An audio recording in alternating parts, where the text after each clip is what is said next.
ओम शांति। मु सबिता महांती मुझे ईश्वरीय विश्वविद्यालय गोटे स्टूडेंट। आपण भावुवे ईश्वरीय विश्वविद्यालय कौन? आपण मैंने शुणी थे ब्रह्मा कुमारी ओम शांति। बहुत लोग भावती जे ओम शांति ब्रह्म कुमारी गोटे दीक्षा बोली। ए दीक्षा नुहे, एठारे शिक्षा दि जाए।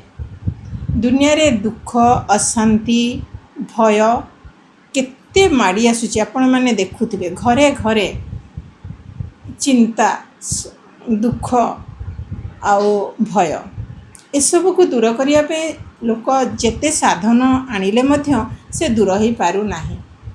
सेथिपई आमे केमिति पॉजिटिव माइंड रे रहिले ए सब दूर ही परिबो ताहा होची ब्रह्मा कुमारी ईश्वर विश्वविद्यालय रे शिक्षा दिया जाए।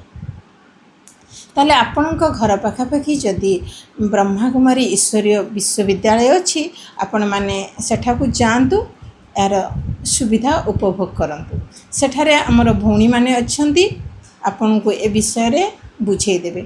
एठी केवल शिक्षा दिया जाए। आपण भल करी मन रखंतु एठी केवल शिक्षा दिया जाए। एठी दीक्षा बोली कोनोसी जिंस नाही। भगवान के संगे किपरि आमे कनेक्शन आमर रहिबो मन बुद्धि आम मन बुद्धि जेबे भगवान के सहित रहिबा ताले आमे पॉजिटिव रे रहिबा। आमे पॉजिटिव रे रहिले आम घरे सुख शांति आनंद निश्चय फेरी आसीबो।